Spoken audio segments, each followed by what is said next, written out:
Hello guys, আসসালামু আলাইকুম। আমি আব্দুল কাদের ব্যাপারী। আপনাদের অনেকের রিকোয়েস্টে আজকে আমরা স্টিকিং শিট নিয়ে চলে আসছি। আপনারা জানেন আমরা ফুরফাটের ক্লাসগুলাই করতেছিলাম, ভিডিওগুলা। তো অনেকে রিকোয়েস্ট করছেন যে যাতে একটু স্টিকিং শিট দেওয়া হয়। তো স্টিকিং শিটের একটা পর্বে বা একটা ভিডিওতে আপনাদের সমাধান হবে না, পর্যায়ক্রমে অনেকগুলো ভিডিও দিব ইনশাআল্লাহ। তো আজকে একটা ভিডিও নিয়ে আসছি, ফার্স্ট ভিডিও। তা আপনারা দেখেন স্টিকিং শিট নিয়ে আমরা প্রথমে আলোচনা আসি। আর আপনার ভিডিওটা অবশ্যই শেয়ার, লাইক এবং কমেন্টস করবেন। শেয়ার দেওয়ার সময় যদি আপনি গ্রুপে ভিডিওটা দেখেন তাহলে অবশ্যই আগে সরাসরি ব্যাপারী টিভিকে ফলো দিবেন, অর্থাৎ ব্যাপারী টিভিতে আপনি টাচ করে ব্যাপারী টিভিতে ঢুকবেন, ঢুকে ওইখান থেকে ভিডিওটা শেয়ার দিবেন। ওইখান থেকে ভিডিওটা শেয়ার দিলে পরবর্তী যে ভিডিওটা দেখতে পারবে সে সরাসরি ভিডিওটা দেখতে পারবে। আর যদি আপনি ওইখান থেকে না দিয়ে কোনো গ্রুপ থেকে ভিডিও শেয়ার দেন, সেখানে ভিডিওটা সরাসরি শো করে না, সেখানে ভিউ আসে, ভিউ লেখা থাকে। তখন ভিডিওতে টাচ করলে অনেকে ভিডিও দেখতে পারে, কারণ এই ক্ষেত্রে অনেকে ভিডিও দেখে না। তো আপনারা অবশ্যই সরাসরি ব্যাপারী টিভিতে ঢুকে তারপরে ভিডিওটা শেয়ার দিবেন যদি আপনি কোনো গ্রুপও দেখে থাকেন। আমরা আসি প্রথমে স্টিকিং শিট। স্টিকিং শিটের বিআরইবি ফর্ম নাম্বার হলো 348। এই 348 বিআরইবি ফর্ম নাম্বার, এটা কিন্তু আমাদের পরীক্ষায় আসে second part, third part, four part আসছে যে স্টিকিং শিটের ফর্ম নাম্বার কত। তারপরে আমরা আসি এখানে শিট নাম্বার 1/1, অর্থাৎ আপনি এই যে স্টিকিংটা করবেন লটে, একটা লটে আপনি কতটা পাতা শিট থাকবে। ধরেন আমি এখানে এক পাতায় করবো 1/1, অর্থাৎ আমার এই এক পাতায় এই শিটটা এক শিটে তৈরি শেষ হয়ে যাবে। তারপরে এখানে আসেন, দেখেন এখানে সাব স্টেশন লেখা আছে। আপনি সাব স্টেশনগুলো আপনারা সবাই জানেন, এখন আমাদের উপজেলা ভিত্তিক বা জোনাল ভিত্তিক আমাদের সাব স্টেশনগুলো হয়। ধরেন আমি মুন্সিগঞ্জ পল্লী বিদ্যুৎ সমিতির সদর দপ্তরের একটা সাব স্টেশন দিয়ে আমি আপনাদেরকে এই শিটটা তৈরি করব। তাহলে আমি কি করলাম, MU3, অর্থাৎ মুন্সিগঞ্জ সদরের 3 নম্বর সাব স্টেশন। এবার আমরা নিচে আসেন, দেখেন ফিডার আছে। ফিডার ধরেন আমি 5E ফিডার দিলাম, অর্থাৎ 5 নম্বর ফিডার। তারপরে দেখেন এখানে রেটারেল আছে। এখানে আমরা একটা জিনিস করতে পারি, একটা লট নাম্বার আছে, সে লট নাম্বার আমরা এখানে দিতে পারি। তো লট নাম্বারটা আমাদের সাধারণত কিভাবে শীট তৈরি করার পরে এই জন্য আমরা আগে দিতে পারি না। তারপর ধরুন মনে করেন লট নাম্বার যখন আমরা ফালাই তখন আগে অবশ্যই সাল আসবে, তাহলে 2024 সাল। তারপরে এখন মাস হইলো ধরেন 4 মাস। তারপরে আপনি যে রেজিস্টারে ফালাইবেন ওই রেজিস্টারের সিরিয়াল অনুযায়ী ধরেন 102 নম্বর সিরিয়াল, এইভাবে লট নাম্বার ফালাই দিলেন, ঠিক আছে।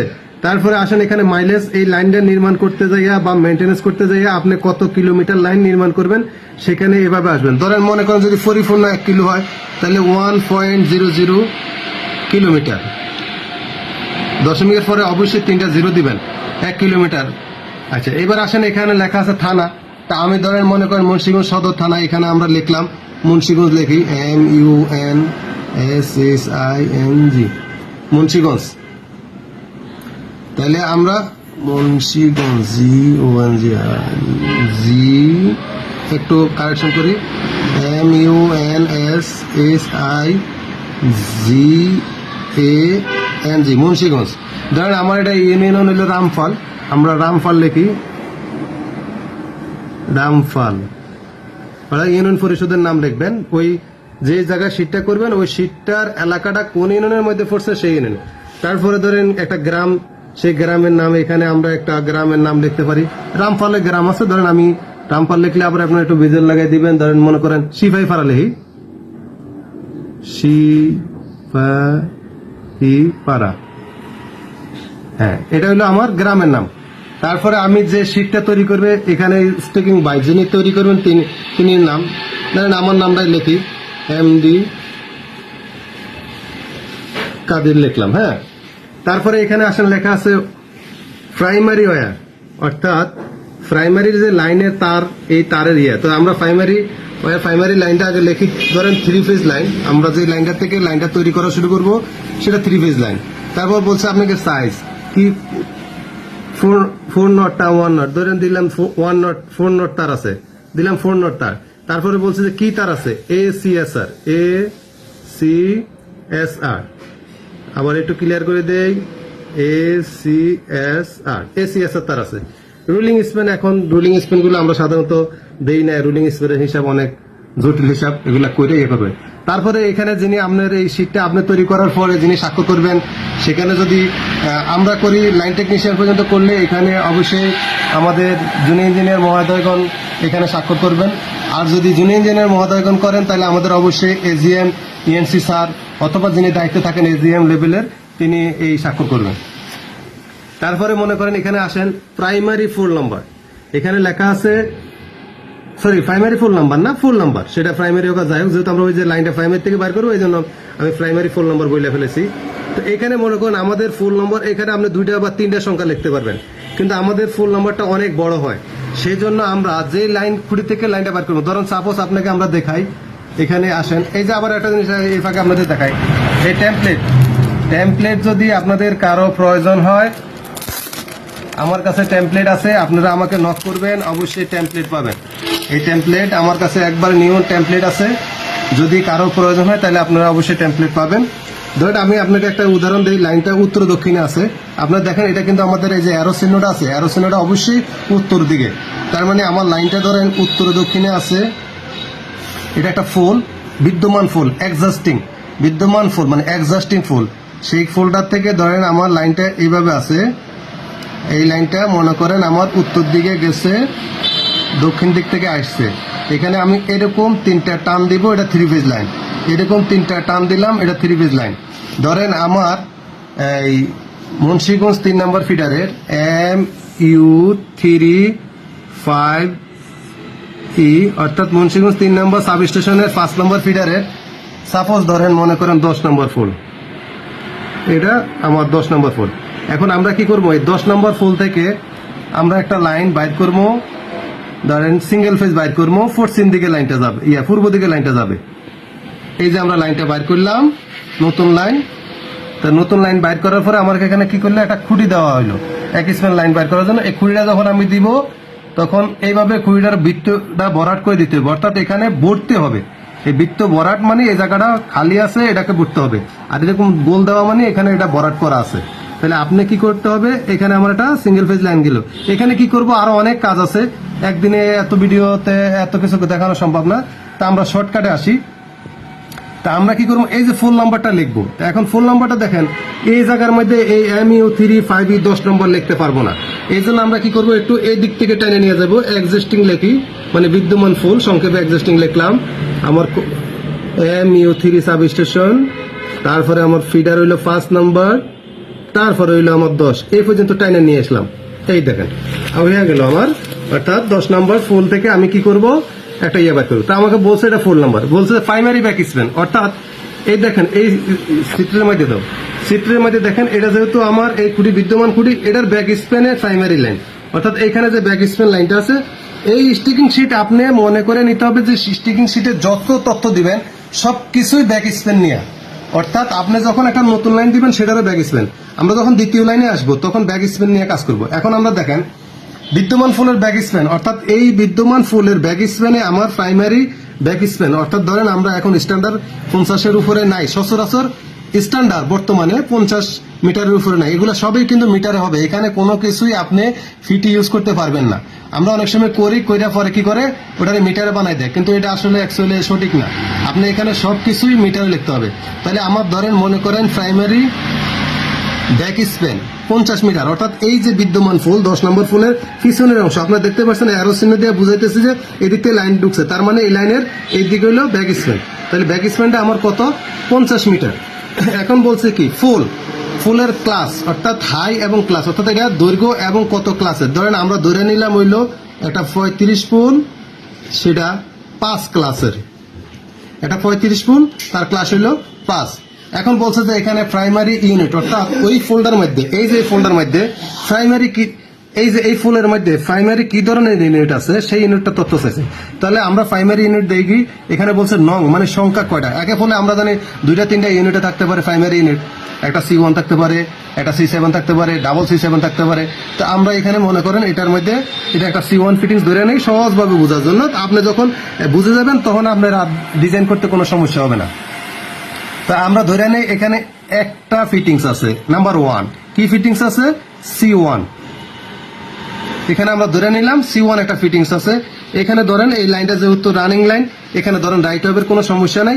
তারপরে লিখি, দেখেন এখানে লেখা আছে রাইট অফের ব্যাপার স্যাপার নিয়ে ROW ক্লিয়ারেন্স কতটুকু লাগবে, অর্থাৎ যদি আপনি সেখানে মনে করেন লাইনটা নির্মাণ করতে 10 মিটার ROW লাইন কিলোমিটার করতে লাগে, এটা আমি যখন আমরা নতুন লাইনে যাব তখন পুরান লাইনে এখানে ROW লাইনের দরকার আমাদের নাই, তারপরে লাইন অ্যাঙ্গেলেরও প্রয়োজন নেই।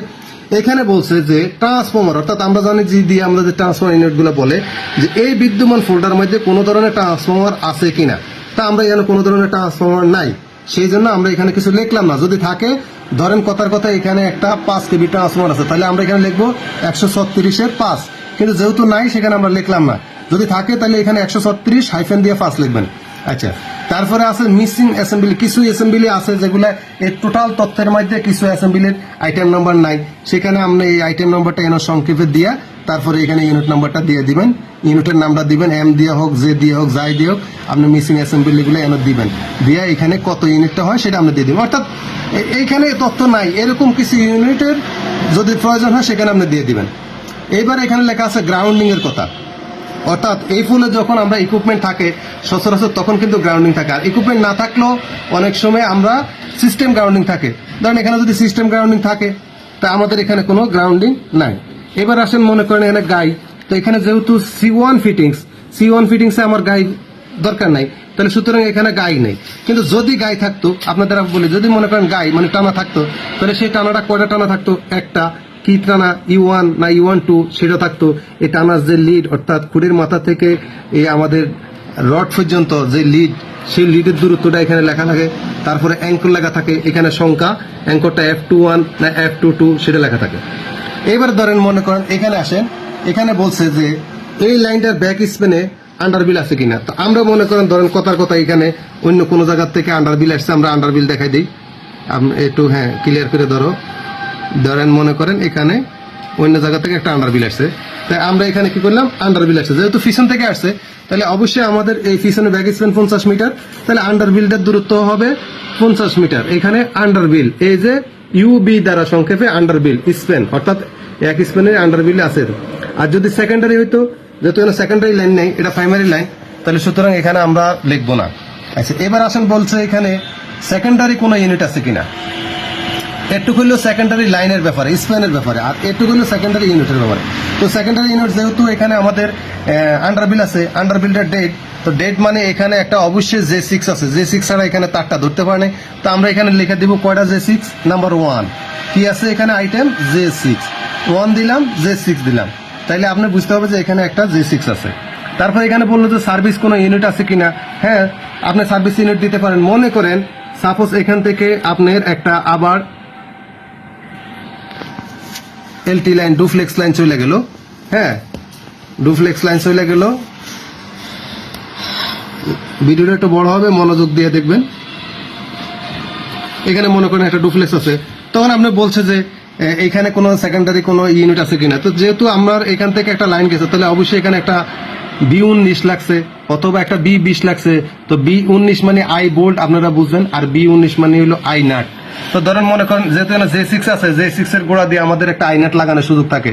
তো আমি দরকার হইলে এটা কি দিলাম, একটা কি থাকলো আই নাট। আই নাট মানে হলো B19 20, এটার ইউনিট হলো B20। তো ধরেন মনে করেন যেহেতু B20 এর মধ্যে তো আমরা একটা গ্রিপ দিয়ে লাগাই, তো সেই গ্রিপটা হইলো ইউনিট হইলো K21, তাহলে আমরা আরেকটা কি আছিল K21 আছিল, এই একটা 21 দিলাম। এবার আসেন হলো সার্ভিস, অর্থাৎ আমরা যে এই দিকে যে সার্ভিসটা দিব লাইনে, সেই সার্ভিসের কথা বলছে। তো আমরা সেই সার্ভিসটা নতুন ফুলের মধ্যে যাই আমরা দেখাবো। তো এখানে ধরেন মনে করেন ব্যাক স্পেনে এখানে কোনো আমাদের এখন কোনো প্রয়োজন নাই, যেহেতু আমরা নতুন স্পেনে দেখেন। এইখানে দেখেন বলছে secondary or service wire size, secondary or oblique service wire size. যদি আমরা এই ফুলে কাজ করতাম তাহলে আমাদের এখানে এটা চলে আসতে হইলো 3D। যেহেতু আমরা এই ফুলের ব্যাক স্পেন নিয়ে কাজ করতেছি, এই ফুলের ব্যাক স্পেন নিয়ে কাজ করতেছি, তাহলে এইখানে আমাদের সেকেন্ডারি সার্ভিসটা কি আন্ডারবিল। তো আন্ডারবিলের তারটা আমাদের 3SS এর হইতে পারে, অনেক সময় 1 থাকতে পারে। যদি 3SS এর থাকে, ধরেন 3SS এর দিলাম, তারের চিহ্ন দিলাম, 3SS এর দিলাম, গুণন 1, অর্থাৎ আমার একটা তার আছে আন্ডারবিল সেকেন্ডারি লাইন। এবার মনে করেন লুপ, এটা আমরা কোন জায়গায় লুপ দিব সেটা যখন এখানে নতুন গ্রাহক সংযোগ পাবে, সেই ক্ষেত্রে আমরা নতুন গ্রাহকের জন্য এই লুপ প্রয়োগ করব। তো ভিডিওটা বড় হয়ে যেতেছে, আপনারা অবশ্যই ভিডিওটা লাস্ট পর্যন্ত দেখবেন। 2 লাইন পর্যন্ত না দিলে আপনারা বুঝতে পারবেন না। তার পরবর্তীতে আমরা আবার আর এবং রিমুভ কিভাবে হয় দিব। আজকে শুধু একটা নতুন এক স্পেল লাইনের জন্য আপনাদেরকে তথ্যটা দিব। আর অবশ্যই টেমপ্লেট লাগলে আপনার টেমপ্লেট নিয়ে লাগলে আমার কাছে যোগাযোগ করবেন। পাশাপাশি অবশ্যই অবশ্যই অবশ্যই ভিডিওটা ব্যাপারী টিভিতে ঢুকে ব্যাপারী টিভিকে ফলো দিয়ে শেয়ার দিবেন। আচ্ছা, এখন আসেন, আমি এই যে তথ্যটা ফুল তথ্যটা লিখলাম এই লাইনে, এটা